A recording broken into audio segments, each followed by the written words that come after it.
So I grew up performing and touring in a family band from age 7 all the way up through age 19.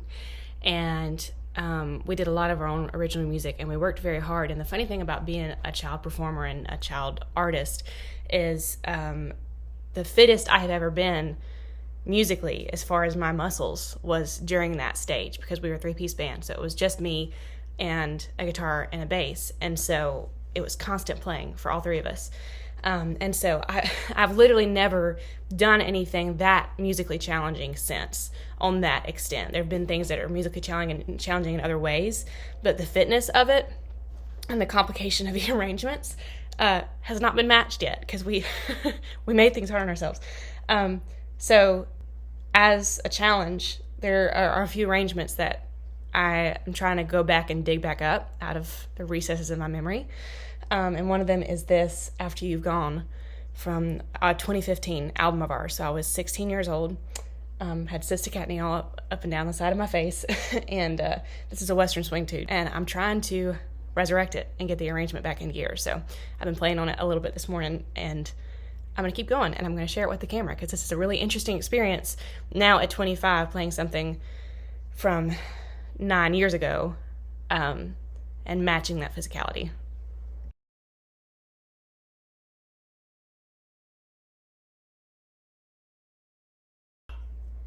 Okay, pray for me.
process is so wild because it's an arrangement that I came up with 10 years ago.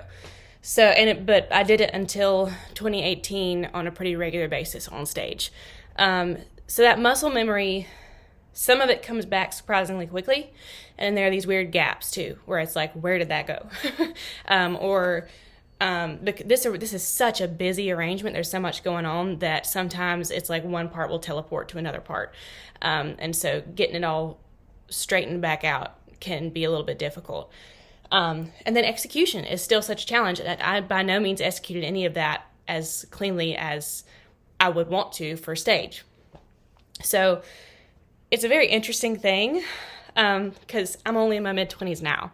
So it's not like this is, decades and decades in the future, but the time that passes between when you're 16 and 25 is so significant that it's very interesting revisiting these old tunes. It's also interesting hearing note placement.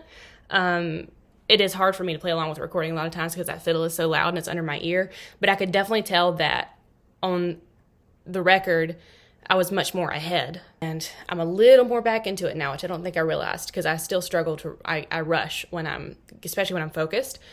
It's crazy because as a musician and as a person both, I am much more developed now, but it's a totally different world. So it's really interesting. I don't know really why I made this video other than to share kind of a unique experience that I'm sure other former family band members can relate to, or former child musicians turned adult musicians. Yeah, if you do come from this background, let me know if you've done something similar. I've definitely fooled around with this type of thing before, and come back to this arrangement and everything, because this is one of the, like I said, this song in particular is one of the most complicated that we did as far as my licks and everything that I did in it. But I have not gone back fully and tried to do the whole thing. So, yeah, I'm going to go rest now.